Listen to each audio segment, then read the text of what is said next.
창세기 16장. 아브라함의 아내 사레는 출산하지 못하였고 그에게 한 여종이 있으니 애굽 사람이요 이름은 하갈이라.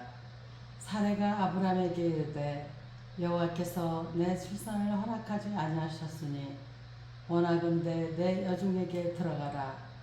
내가 혹 그로 말미암아 자녀를 얻을까 하노라 하매 아브라함이 사레의 말을 들으니라. 아브라함의 아내 사레가 그 여종 애굽 사람 하갈을 데려다가 그 남편 아브라함에게 첩으로 준 때는 아브라함이 가나안 땅에 거주한 지 10년 후였더라. 아브라함이 하갈과 동침하였더니 하갈이 임신하매 그가 자기의 임신함을 알고 그의 여주인을 멸시한지라. 사레가 아브라함에게 이르되 내가 받는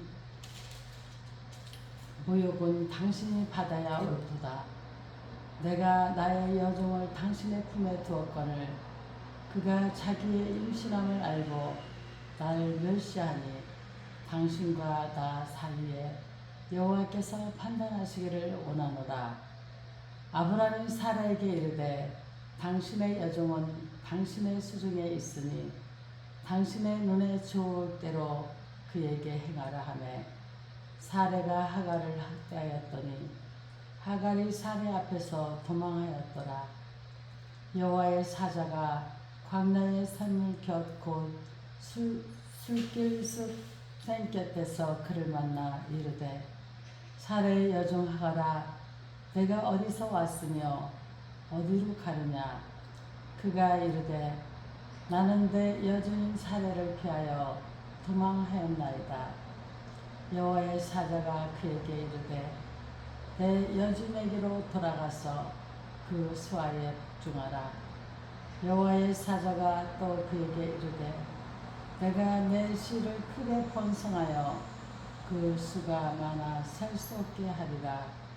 여호와의 사자가 또 그에게 이르되 내가 임신하였은즉 아들을 낳으리니 그 이름을 이스마엘이라 하여 이는 여호와께서 내 고통을 들으셨음이니라. 그가 사람 중에 들나귀같이 되리니 그의 손이 모든 사람을 치겠고 모든 사람의 손이 그를 칠지며 그가 모든 형제와 대안에서 살리라 하니라.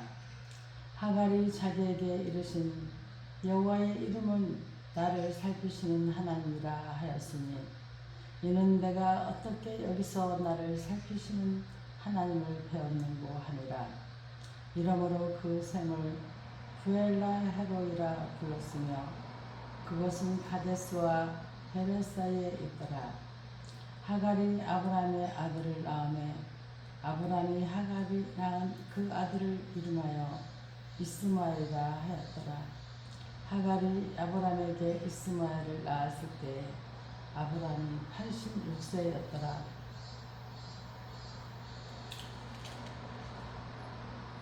창세기 16장 1절에 6절 말씀을 통해서 아브라함 가정의 비극을 볼 수가 있습니다. 사레가 몸종을 남편과 동침하게 함으로 자식을 낳게 하였는데 이 사건은 아브라함 가정의 비극의 씨앗이 되었습니다. 인간적 방법에서 비롯된 비극이 오늘 본문 1절에 3절 말씀에서 사레는 가나안에 거한 지 10년이 지나도록 하나님의 약속이 이루어지지 않자 더 이상 기다릴 수가 없었어요. 그들은 끝까지 하나님의 언약을 믿고 기다려야 했어요. 그러나 기다림에 지친 그들은 인간적인 방법을 취한 것입니다. 더 이상 기다릴 수 없다고 조급해하며 스스로 해결하려고 그 상황을 합리화해서는 안 됩니다. 가정 윤리가 파괴되면 비극이 따릅니다. 사레는 하나님의 능력과 약속을 끝까지 믿지 못하였을 뿐만 아니라 하나님이 주신 가정, 윤리, 무너뜨리면 죄를 짓고 말았습니다.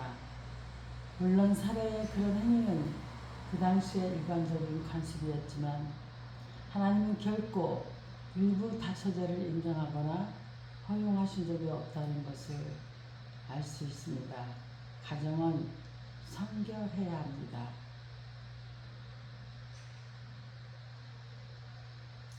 살해의 범증을 남편에게 동침하게 함으로 인해서의 비극이 나옵니다. 마침내 평화로워만 했던 아브라함의 가정에 분쟁이 일어났어요. 가정의 질서가 깨어지고 교만과 비난과 마음이 가득했어요. 뿐만 아니라 태어난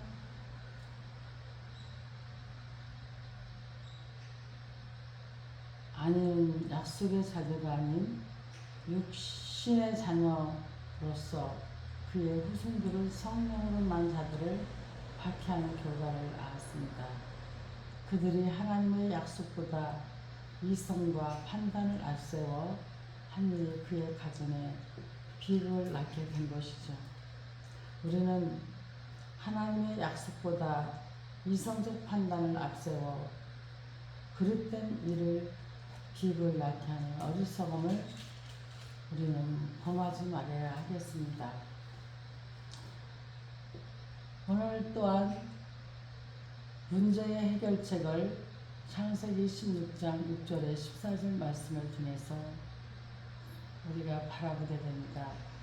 부모는 하갈로 인해 일어나 아브라함 가정의 문제가 어떻게 해결이 되었는지를 보여주고 있어요. 도망하는 하갈을 6절에서 사례의 학대를 못 견디어 하갈은 도망하게 되는데, 그러나 그것이 그녀에게 자유를 주고 문제를 해결하는 방법이 되지는 못했습니다. 자유는 도망해서 얻는 것이 아니라 오늘날 많은 사람들이 자신의 제 문제를 망각하고자 하며 또 거기서 도피하는 것을 해결책으로 삼고 있으나 그것은 어리석은 일입니다. 하갈이 사례를 나의 여주인이라고 8절에 그냥 부른 것은 4절에서 사라에게 행한 죄를 회개한 증거로 볼 수가 있습니다. 하갈은 아무도 없는 광야에서 자신의 처지를 생각하며 하나님께 호소했어요. 그래서 하나님께서 그녀의 고통을 들으신 것입니다. 죄의 해결은 회개의 길뿐이며 문제의 해결은 하나님께 호소하는 길뿐인 것입니다. 잉태하여 교만하고 방자하게 굴었던 하갈은 자기의 의지를 망각한 것이죠. 그것이 문제를 일으킨 것입니다. 사탄도 본래 천사였는데 자기 처소를 떠나 범죄하여 그런 의지로 떠들었습니다. 이제 하갈은 본래 자기의 신분과 의지를 되돌아간 것입니다. 성도는 자기 위치를 지켜야 합니다. 결국 아브라함 가정의 문제의 해결의 열쇠는 하나님께 있습니다.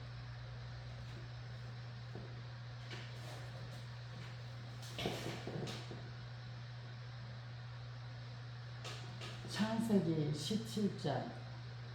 아브라함이 99세 때에 여호와께서 아브라함에게 나타나서 그에게 이르시되 나는 전능한 하나님이라 너는 내 앞에서 행하여 완전하라. 내가 내 언약을 나와 너 사이에 두어 너를 크게 번성하게 하리라 하시니 아브라함이 엎드렸더니 하나님이 또 그에게 말씀하여 이르시되 보라 내 언약이 너와 함께 있으니 너는 여러 민족의 아버지가 될지라. 이제후로는 내 이름을 아브라함이라 하지 아니하고 아브라함이라 하리니 이는 내가 너를 여러 민족의 아버지가 되게 함이라. 내가 너로 심히 번성하게 하리니 내가 내게서 민족들이 나게 하여 왕들이 내게로부터 나오리라. 내가 내 언약을 나와 너 및 내 대대 후손 사이에 세워서 이 영원한 언약을 삼고 너와 내 후손의 하나님이 되리라. 내가 너와 내 후손에게 내가 거류하는 이 땅 곧 가나안 온 땅을 주어 영원한 기업이 되게 하고 나는 그들의 하나님이 되리라. 하나님이 또 아브라함에게 이르시되 그런즉 너는 내 언약을 지키고 내 후손도 대대로 지키라. 너희 중 남자는 다 할례를 받으라. 이것이 나와 너희와 너희의 후손 사이에 지킬 내 언약이니라. 너희는 포피를 베어라. 이것이 나와 너희 사이에 언약의 표징이니라.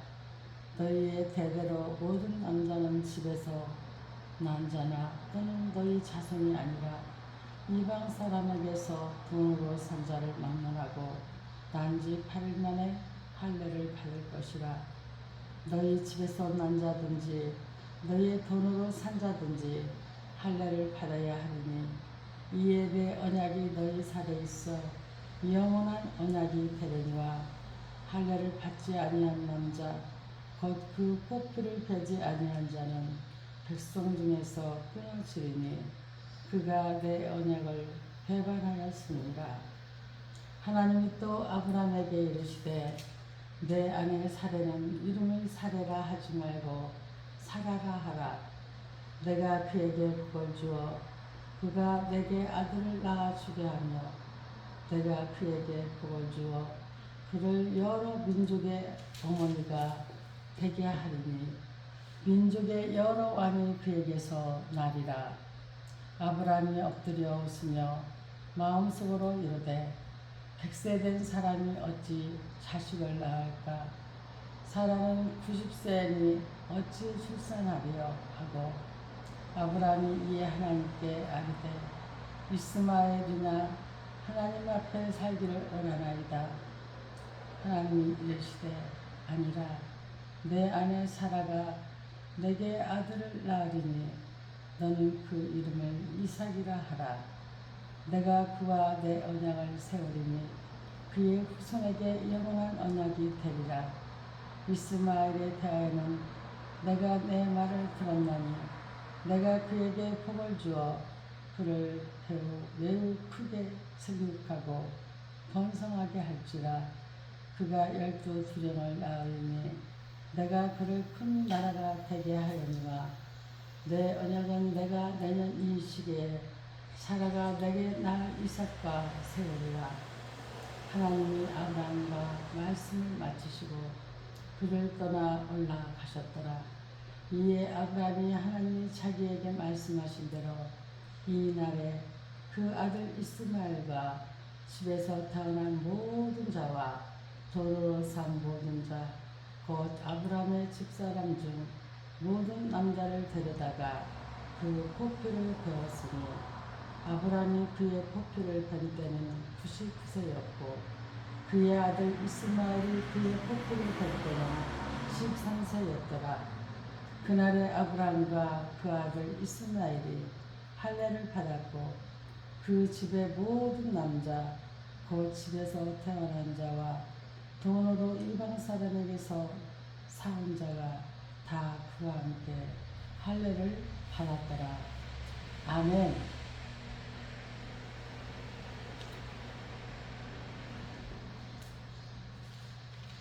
창세기 17절에서 완전한 성도의 삶을 이 본문 하나님께서 아브라함에게 5번째 나타나셔서 하신 말씀입니다. 아브라함이 99세 때라고 분명히 못 받고 있는 것은 바로 앞절 16장 16절의 86세와의 간격을 보여주기 위함입니다. 실로 13년의 세월이 흐른 것입니다. 그 기간 동안에 하나님이 나타나심도 말씀도 없었습니다. 우리는 세상적인 관심과 연락에 파묻혀서 하나님의 말씀이 없는 영적으로 단절된 세월을 보내고 있지는 않습니까? 이것은 능력 있는 하나님이란 뜻으로 하나님의 확정한 보증을 요청하는 자리에서 종종 나타나는 하나님의 칭이었습니다. 이것은 언약의 후손을 반드시 주시겠다는 것을 아브라함에게 확인시켜 주시기 위함이었습니다. 우리가 불완전한 삶을 사는 것은 하나님의 전능하심을 확신하지 못함이 아니겠습니까? 하나님 앞에서 행하는 삶은 너는 내 앞에 행하여라는 말은 아브라함이 하나님 앞에서 살지 못했다는 것을 반영합니다. 성도는 언제나 하나님의 면전에서 살아야 하며 말씀 가운데서 행해야 합니다. 완전한 삶이란 죄와 실수가 전혀 없는 삶이란 뜻이 아닙니다. 그것은 하나님 앞에서 언제나 자신을 바로 세우려고 하는 믿음을 의미합니다. 우리의 삶이 온전한 삶이 되기를 위해서는 전능하신 하나님을 의지하고 그의 말씀대로 살아야 하는 것입니다. 하나님께서는 아브라함과 맺은 언약의 표징으로 아브라함과 집에 있는 모든 남자로 할례를 받게 했습니다. 하나님께서는 할례를 명하실 때 만일 할례를 받지 아니하는 자가 있을 때는 백성 중에서 끊어진다라고 말씀하셨습니다. 할례를 행함으로써 하나님이 아브라함과 언약한 언약의 자손이 되었다는 말씀입니다.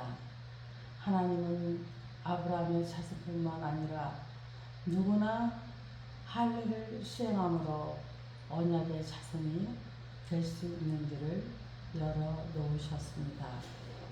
할례를 행한다는 것은 자신과 세상에 대한 의존을 단절하겠다는 뜻입니다. 가장 중요한 부분이요. 자손 생산의 상징인 남성의 생식기를 자름으로써 자기 자신에 대한 포기를 나타내며 다른 사람과 구별되는 표시를 함으로써 세상에 대한 포기를 나타내고 있는 것입니다. 이렇게 함으로 하나님께 전적으로 의존하겠다는 표시가 되는 것입니다. 신약시대에 와서는 누구나 그리스도를 믿음으로 하나님의 백성이 될 수 있는 길이 열렸기 때문에 더 이상 할례가 필요하지 않게 되었습니다. 구약의 할례는 신약의 선으로 하지 않는 할례로 바뀌었는데 그것은 세례와 연관성을 가진 것입니다. 세례는 죄짓음을 받고 그리스도와 연합된다는 표시이며 언약의 공동체에 연합된다는 표시입니다. 구약의 할례처럼 우리는 그리스도의 피를 통해 그리스도와 연합의 관계에 들어가는 것입니다. 자손의 언약은 현실적으로 실현 불가능한 것이었습니다. 그러나 아브라함은 믿음으로 순종하고 있습니다. 즉각적인 순종을 하였습니다. 아브라함은 하나님께서 말씀을 마치시고 떠나시자마자 그날에 즉시 집안의 모든 남자를 다 모아다가 하나님께 말씀하신 대로 할례를 시행했습니다. 그는 하나님의 명령과 말씀에 대해 조금도 지체하지 않고 즉시 순종한 것입니다. 이것은 쉬운 일이 아닙니다. 할례를 행하게 되면 자기 방어할 힘이 일시적으로 없어지기 때문입니다. 아브라함은 100세, 사라가 90세에 약속의 아들 이삭을 낳으리라는 것을 보통 사람은 아무도 믿지 못할 내용입니다. 그들은 생리적으로 생산이 중단된 상태였음에도 불구하고 자식을 주시겠다는 하나님의 약속에 대한 확실한 믿음을 가지고 있었습니다. 그렇기 때문에 하나님의 명령에 대해서도 믿음으로 순종할 수 있었던 것입니다. 아브라함은 할례를 시행하라는 명령을 받고 그날 할례를 시행하되 자신을 비롯하여 이스마엘과 집안 모든 남자 즉 모든 종에 이르기까지 모든 남자에게 온전히 할례를 행했습니다. 이것은 아브라함이 얼마나 철저하게 순종하는가를 보여주고 있습니다. 아브라함의 이런 믿음과 순종이 그를 믿음의 조상이 되게 한 것입니다. 아브라함처럼 어떤 두려움도 낭만도 이기고 불가능한 상황이라고 믿고 따르는 순종이 필요하겠습니다. 창세기 18장 여호와께서 마므레의 상수리 나무들이 있는 곳에서 아브라함에게 나타나시니라. 날이 뜨거울 때에 그가 가망문에 앉아 있다가 눈을 들어본즉 사람 셋이 맞은편에 서 있는지라. 그가 그들을 보자 곧 장막 때문에 장막문에서 달려나가 영접하며 몸을 땅에 붙여 이르되 내 주여 내가 주께 은혜를 입었사오며 원하건대 종을 떠나 지나가지 마시옵고 물을 조금 가져오게 하사 당신들의 발을 씻으시고 나무 아래에서 씻어서 내가 떡을 조금 가져오리니 당신들의 마음을 상쾌하게 하시므에 지나가소서. 당신들이 종에게 오셨음이니이다. 그들이 이르되 내 말대로 그리하라. 아브라함이 급히 장막으로 가서 사라에게 이르되 속기 고운 가루 세 쌀을 가져다가 반죽하여 떡을 만들라 하고 아브라함이 또 가축대 있는 곳으로 달려가서 기름지고 좋은 송아지를 잡아 하인에게 주니 그가 급히 요리한지라. 아브라함이 엉킨 젖과 우유와 하인이 요리한 송아지를 가져다가 그들 앞에 차려놓고 나무 아래에 모여 섬에 그들이 먹으니라. 그들이 아브라함에게 이르되 내 아내 사라가 어디 있느냐? 대답하되 장막에 있나이다. 그가 이르시되 내는 이맘때 내가 반드시 내게로 돌아오리니 내 아내 사라에게 아들이 있으리라 하시니 사라가 그의 장막문에서 들었더라. 아브라함과 사라는 나이가 많이 늙었고 사라에게는 여성의 생리가 끊어졌는지라. 사라가 속으로 웃고 이르되 내가 노쇠하였고 내 주인도 늙었으니 내게 무슨 즐거움이 있으리요. 여호와께서 아브라함에게 이르시되 사라가 왜 웃으며 이르기를 내가 늙었거늘 어떻게 아들을 낳으리요 하리냐. 여호와께서 능하시 못한 일이 있겠느냐. 기한이 이를 때에 내가 내게로 돌아오리니 사라에게 아들이 있으리라. 사라가 두려워서 부인하여 이르되 내가 웃지 아니하였나이다. 이르시되 아니라 내가 웃었느니라. 그 사람들이 거기서 일어나서 소돔으로 향하고 아브라함은 그들을 전송하러 함께 나가니라. 여호와께서 이르시되 내가 하려는 것을 아브라함에게 숨기겠느냐. 아브라함은 강대한 나라가 되고 천하 만민은 그로 말미암아 복을 받게 될 것이 아니냐. 내가 그로 그 자식과 건수에게 명하여 여호와의 도를 지켜 의와 공도를 행하게 하려고 그를 택하였나니 이는 나 여호와가 아브라함에게 대하여 말한 일을 이루게 함이니라. 여호와께서 또 이르시되 소돔과 고모라에 대한 부르짖음이 크고 그 죄악이 심히 무거우니 내가 이제 내려가서 이 모든 행한 것이 과연 내게 들린 부르짖음과 같은지 그렇지 않은지 내가 보고 알려 하노라. 그 사람들이 거기서 떠나 소돔으로 향하여 가고 아브라함은 여호와 앞에 그대로 섰더니 아브라함이 가까이 나아가 이르되 주께서 의인을 악인과 함께 멸하려 하시나이까. 그 성중에 50명이 있을지라도 주께서 그것을 멸하시고 그 50의인을 위하여 용서하지 아니하시니까. 주께서 이같이 하사 의인을 악인과 함께 죽이시면 부당하오며 의인과 악인을 같이 하심도 부당하니이다. 세상을 심판하시는 이가 정의를 행하실 것이 아니나니까.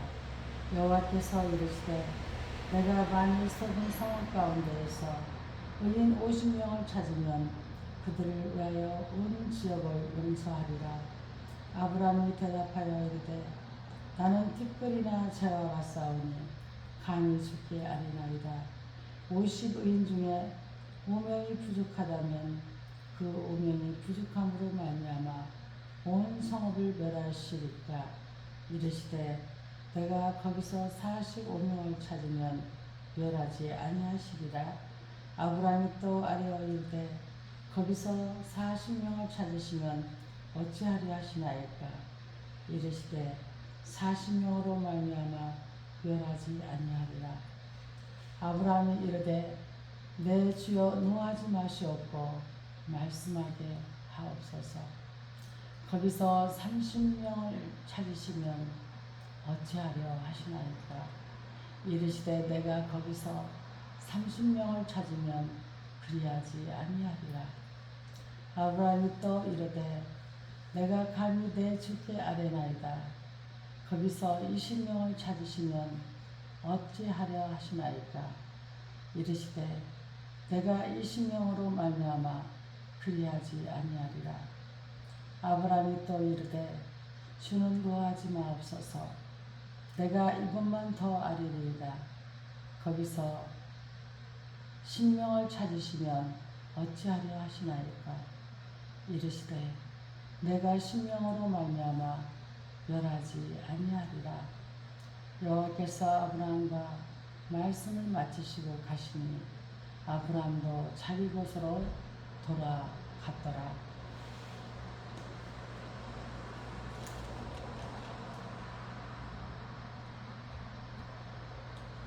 창세기 18장 1절에서 15절 말씀을 통해서 이 부모는 아브라함이 손님을 극진히 대접하는 모습을 기록하고 있습니다.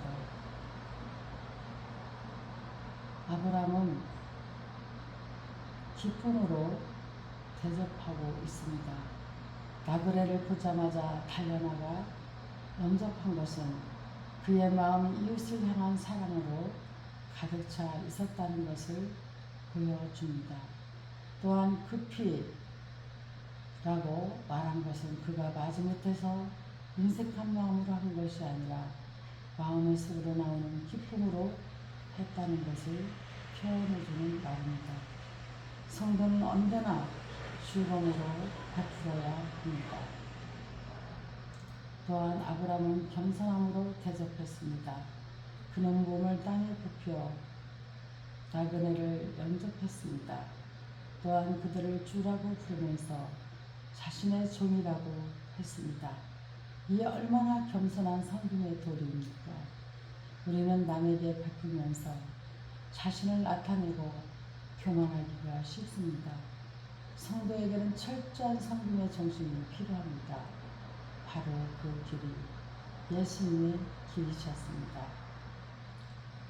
그렇게 지극히 대접하기를 힘쓴 결과 그는 손님들이 천사들인 줄 알고 대접한 것이 아니라 평소에는 손님 대접을 힘쓰던 그가 부지중에 천사들을 영접하게 되었던 것입니다. 그리고 전혀 기대하지 않을 때에 아들을 낳을 것이라는 복된 소식을 듣게 되어 주님 비록 냉수 한 그릇이라도 진실되게 베푸는 자를 결코 잊지 않으십니다. 성도는 주께서 그를 부르신 것 같이 아브라함이 보여준 것 같이 손님 대접하기를 힘써야 합니다. 창세기 18장 9절에 15절 말씀을 통하여 여호와의 능력을 볼 수가 있습니다. 하나님과 천사들을 극진히 대접한 아브라함은 아들이 있을 것이라는 놀라운 소식을 듣게 됩니다. 그러나 창화문에서 엿들고 있던 사람은 속으로 웃었어요. 그것은 하나님의 약속과 능력에 대한 불신앙의 웃음이라기보다는 아이를 낳을 수 없는 자신과 아브라함의 육체적 불가능을 인정하는 의미가 내포되어 있는 것입니다. 사라는 말씀하시는 분이 여호와이신 줄을 아직 모르고 있었기 때문입니다. 사라의 웃음에 대한 책망이 아브라함에게 내려졌습니다. 아마도 아브라함은 하나님께 주신 약속을 아직까지 사라에게 이야기하지 않았거나 아니면 하나님의 그 약속을 사라에게 확신시켜주는 일에 실패했을지도 모릅니다. 그러나 사라의 웃음은 위대한 말씀을 이끌어냈습니다. 이것은 하나님의 전능성을 나타내주는 말입니다. 사람은 할 수 없어도 하나님은 모든 것을 할 수 있다는 사라는 말씀하시는 분이 여호와신 줄 알고 두려워하여 웃지 않았습니다. 거짓말을 했으나 하나님은 그녀가 속으로 웃은 것까지 다 알고 계시는 하나님이십니다. 우리는 인간적인 불가능의 상황을 가능하게 하시는 하나님의 능력을 체험하고 있습니까?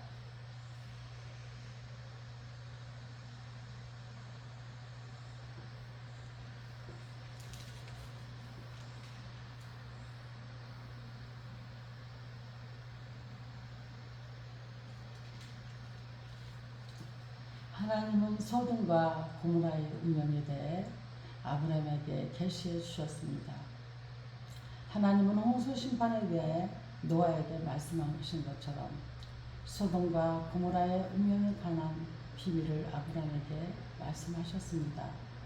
성경은 아브라함을 하나님의 것이라고 부릅니다. 이는 그가 하나님과 언약을 체결하였고 하나님과 교제하는 새로운 위치를 가졌기 때문입니다. 하나님은 자신의 주권 사역을 자신이 종에게 계시합니다. 소돔과 고모라의 멸망이 예고되고 있는 가운데 아브라함과 그의 가정을 택하시고 복을 재확인시켜 주신 사실은 매우 대조적인 장면입니다. 복의 근원이 될 아브라함을 통해 하나님은 자신의 뜻을 일으키시기 위해 끝까지 그를 보호하셨습니다. 하나님은 택한 사람들을 통해 자신의 뜻을 이루시고 그들을 지키시며 보호하십니다. 그것은 소돔의 사악성 때문이었습니다. 구체적인 죄악상은 19장에 기록되고 있습니다. 그 죄는 극에 달했고 헤아릴 수 없을 만큼 심각했습니다.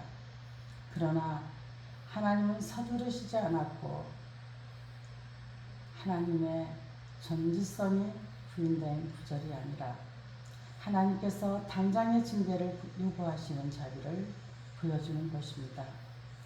우리가 오늘날 삶을 영위하는 것은 하나님께서 심판을 요구하시고 오래 참고 기다려 주시기 때문에 그렇습니다. 소돔과 고모라의 멸망을 계시받은 아브라함은 하나님께 중보의 기도를 드렸습니다. 아브라함의 이 중보 기도는 담대한 기도였습니다. 가까이 나아가라고 한 것은 아브라함이 하나님을 대함에 있어서 확신에 찬 친근감을 지니고 있었음을 표현해 주는 것입니다. 기도에 있어서 하나님과의 사이에 거리감이나 장애가 없었다는 것입니다.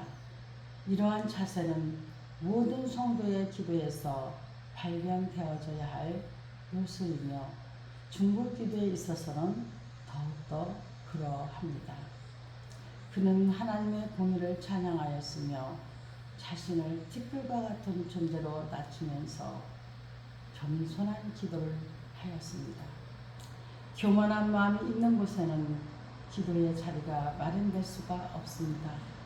은혜 받은 영혼은 하나님의 긍휼 아래서 언제나 겸손한 법입니다. 아브라함은 이런 겸손한 자세로 기도하였습니다.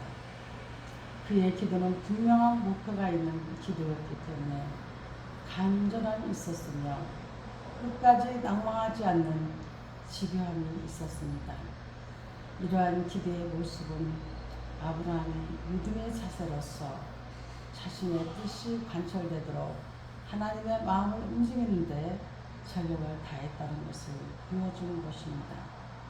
특히 성도는 자기뿐만 아니라 자기 희생을 각오하고 타인을 위해서도 기도해야 합니다.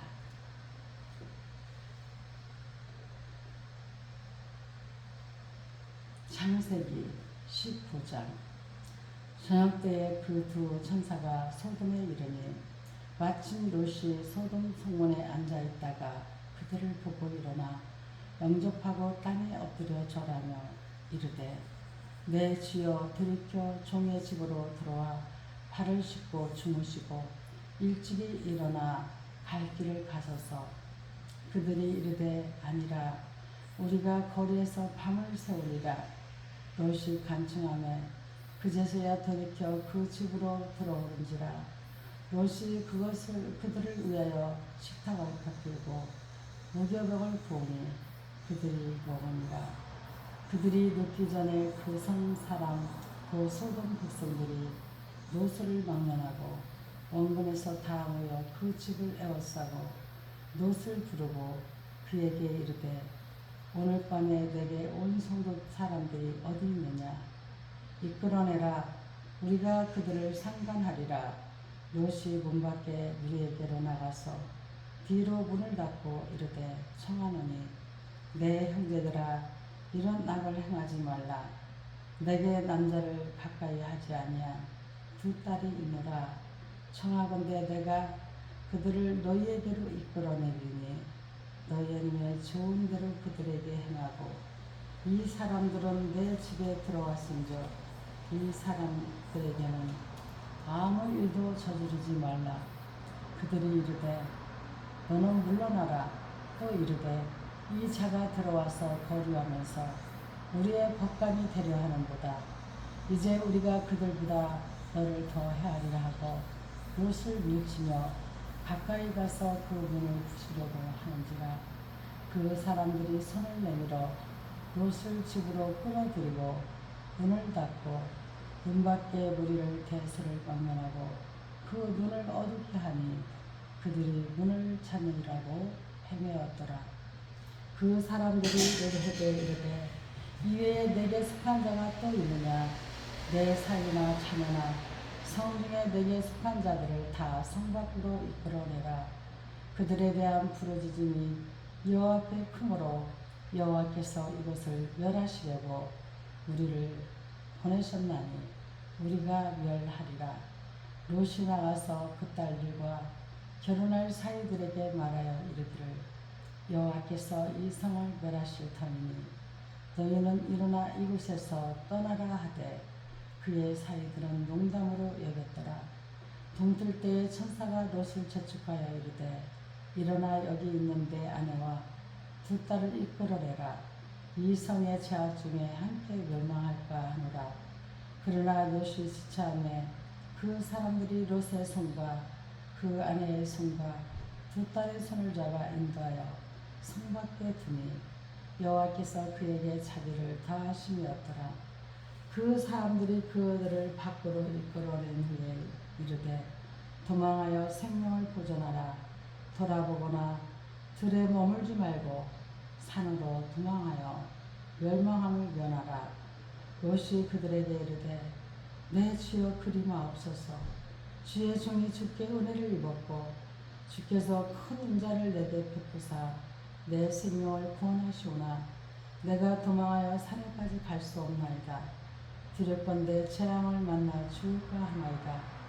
보소서 저 성읍은 도망하기에 가깝고 작기도 하오니 나를 그곳으로 도망하게 하소서.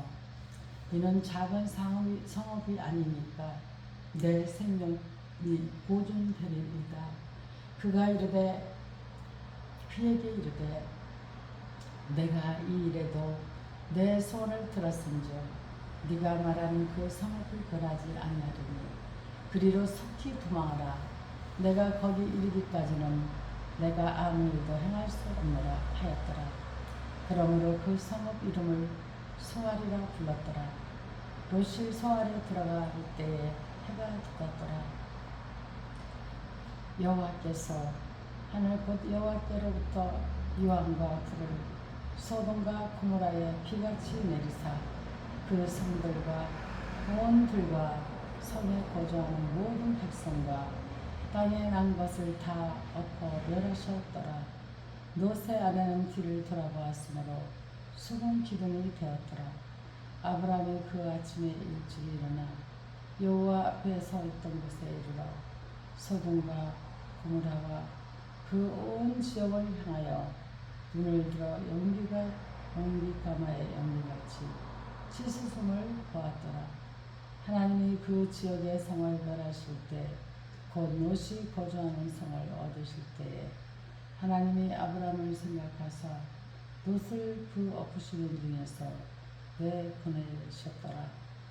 롯이 소알에 거주하기를 두려워하여 두 딸과 함께 소알에서 나와 산에 올라가 거주하되 그 두 딸과 함께 굴에 거주하였더니 큰 딸이 작은 딸에게 이르되 우리 아버지는 늙으셨고 온 세상의 도리를 따라 우리의 배필될 사람이 이 땅에는 없으니 우리가 우리 아버지에게 술을 마시게 하고 동침하여 우리 아버지로 말미암아 후손을 이어가자 하고 그 밤에 그들이 아버지에게 술을 마시게 하고 큰딸이 들어가서 그 아버지와 동침하니라.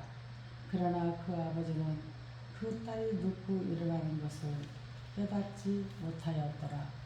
이튿날 큰딸이 작은딸에게 이르되 어젯밤에는 내가 우리 아버지와 동침하였으니 오늘 밤에도 우리가 아버지에게 술을 마시게 하고 내가 들어가 동침하고 우리가 아버지로 말미암아 후손을 이어가자 하고 그 밤에도 그들이 아버지에게 술을 마시게 하고 작은 딸이 일어나 아버지와 동침하니라. 그러나 아버지는 그 딸이 눕고 일어나는 것을 깨닫지 못하였더라.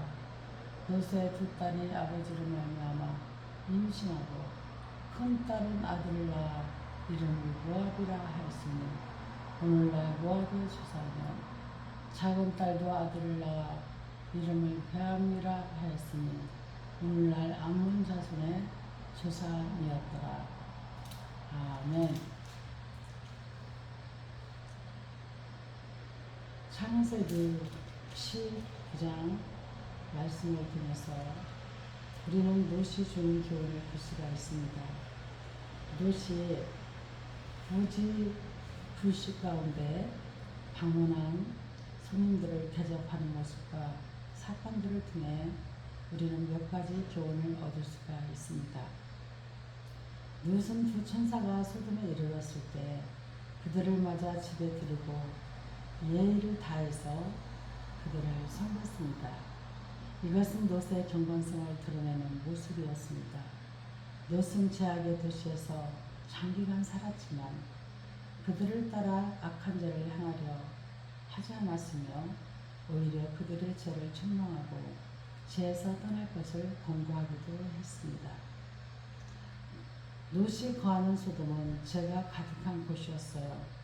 그 성에 찾아온 손님과 동성연애를 하기 위해 노수를 주문하고 다 모여 강제로 끌어내라고 할 만큼 도덕적, 윤리적으로 타락한 도시였습니다. 그럼에도 불구하고 롯은 지금까지 그곳을 떠나지 못하고 미련 속에 그곳에서 살고 있는 것입니다. 믿음은 있었지만 세상과 완전히 단절되지 못했습니다. 롯은 자기 집에 들어온 손님을 이끌어내어 상관하려는 소돔성 사람들에게 타협가를 제시했습니다. 그것은 그 사람들 대신에 자기 두 딸을 주겠다는 것입니다. 이는 긍정적인 없지 않으나 그 방법은 타당하지 않았고 선한 목적을 위해 불의한 방법이 정당화될 수 없기 때문에 롯은 세력적 방법에 익숙해 있었습니다. 성도는 믿음을 지키기 위해 성도와의 교제가 참으로 중요합니다. 죄악의 환경 멀리 해야 하는 것입니다. 공원에서 그들에게 제시된 세 가지 구원의 방법을 살펴보면 돌아보지 말라는 것입니다. 과거에 집착하거나 미련을 갖지 말라는 것이며 세상적인 것에 애착을 갖지 말라는 것입니다. 또한 과거의 인간적 성취를 자랑하거나 과거의 죄와 실수로 인해 좌절하지도 말라는 것입니다. 성도의 삶이란 하나님 나라를 향해서 앞만 보고 전진하는 삶인 것입니다. 여기에 주의 복이 함께하는 것입니다. 들에 머무르지 말라. 가다가 들이 나왔다고 해서 그곳에 머무르지 말라는 것입니다. 성도들이 신앙의 순례길을 가는 데 있어서도 그럴듯한 유혹의 자리, 호기심의 자리, 관심의 자리가 있습니다. 그러나 그곳은 성도가 머물 자리가 아닌 경우가 많습니다. 눈에 보기에는 편하고 성공할 수 있는 것처럼 보이나 결국 사탄이 마련해 놓은 자리인 것입니다. 산은 하나님이 거하시는 곳의 상징이며 피난처의 상징이기도 합니다. 그러므로 산은 구원의 상징이며 산에 오르는 것은 쉬운 일이 아닙니다. 험준한 길입니다. 그러나 그 같은 그리스도인이 가야 하는 길입니다. 십자가를 지시고 칼보리 산을 오르신 주님을 따라가는 길이 성도의 길입니다. 우리의 구원의 길은 하나님께서 은혜로 세워 놓으신 십자가에 죽으신 예수님을 믿는 길밖에 없습니다.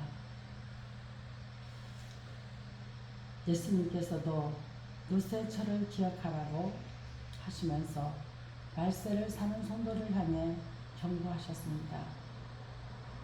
노새처는 하나님께서 천사를 통해 하신 말씀을 불순종하였습니다. 그러나 롯은 천사의 지시대로 뒤를 돌아보지 않았습니다. 마치 롯의 사이들이 그의 말을 농담으로 여긴 것처럼 롯의 아내도 하나님의 말씀을 가볍게 여기고 어린 충고를 예사로 들었습니다. 성경은 불순종하는 자에게는 하나님의 진노와 형벌이 있는 것을 엄히 경고하고 있습니다. 그러나 소돔을 좋아했습니다. 그녀는 남편인 롯도 사랑했겠지만 그녀가 진정 사랑하였던 것은 소돔 땅이었습니다. 소돔 성에서의 편안함과 안락에 대한 미련과 아쉬움을 떨쳐버릴 수가 없었던 것입니다. 과거의 죄를 탐닉하던 때의 일을 근본적으로 청산하지 못하고 재물에 대한 탐심을 포기할 수 없었기에 뒤돌아보았던 것입니다. 그녀는 롯의 도구로 몸은 소돔 밖에 있었으나 마음은 여전히 소돔 안에 있었습니다. 그리스도인들은 주님이 오시기를 바라고 기다립니다. 그리고 그때에는 그들이 가진 모든 것을 버리지 않으면 안 됩니다. 그럼에도 불구하고 버려야만 할 세상 욕심에 아직도 성도들의 마음이 사로잡혀 있다는 것은 안타까운 사실입니다. 성도의 소망은 세상에 있어 세상에 있지 아니하고 천국에 있습니다. 세상을 버릴 것은 아니지만 세상에 집착해서는 안 되는 것입니다. 롯과 그의 딸들은 가까스로 소돔에서 떠나 생명을 건졌으나 그들이 죄에서 완전히 떠난 것은 아니었어요. 롯이 소알에 거하기를 두려워한 것은 하나님의 엄한 심판을 보았기 때문이기도 하지만 엄밀히 말하면 그의 불신 때문이었습니다. 그는 자기 때문에 소알을 멸하지 않겠다는 하나님의 약속을 믿지 못하였고 또 소돔의 멸망이 자기 때문이라고 생각하지도 모를 소알 사람들이 두려워 소알을 떠나 산의 동굴에 응고한 것입니다. 롯의 불신은 그의 범죄로 이어집니다. 그는 아무도 없는 산의 동굴에서 시험을 받아 넘어진 것입니다. 두 딸은 전혀 변화되지 못한 생각으로 추한 계약을 당당히 세우고 롯은 술 취함으로 이 계획에 빠져듭니다. 그의 방심과 술 취함이 근친상간에 엄청난 죄를 낳게 되는 것입니다. 그 죄의 결과 변화되지 못한 그들의 죄는 결국 모압 족속과 암몬 족속의 시조를 낳는 결과를 이루었습니다. 그리하여 이 두 족속은 항상 이스라엘에 대적하여 싸운 원수가 되었습니다. 또한 롯의 소행에 대한 하나님의 징계는 그의 이야기가 끝을 맺고 여기서 더 이상 등장하지 아니하는 것을 보아서도 알 수 있습니다. 우리는 그리스도 안에서 변화된 삶을 살고 있는가? 아직도 뿌리 뽑지 못한 죄의 습성은 없는가? 우리는 새겨봐야 되겠습니다. 오늘은 여기까지 창세기 19장까지 말씀을 통해 함께 읽고 말씀의 내용을 통해서 하나님의 선하신 뜻을 우리가 깨닫게 됩니다. 오늘도 주 예수 그리스도의 이름으로 승리하는 하루가 되시기를 간절히 축원합니다.